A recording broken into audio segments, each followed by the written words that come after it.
Hey y'all, B-Day look number 2, okay? I had to give it to girls.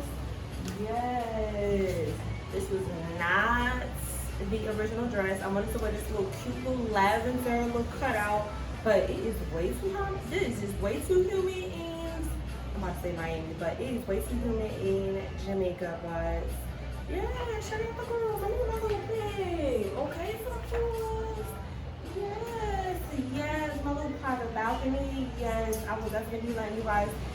And when I get back to the States, I'm gonna do a nice little like vlog style commentary type of ordeal. But the girls gotta finish her birthday. I got a nice little boat date, okay, for the girls. Shout out to all my Tauruses. Yes, girls, yes. Woo. You know I had to change the earrings. Come with the earrings. Yes. All right. That's it for the rest of this trip. I'm definitely going to be detoxing, and y'all will hear back from me when I'm back in the States.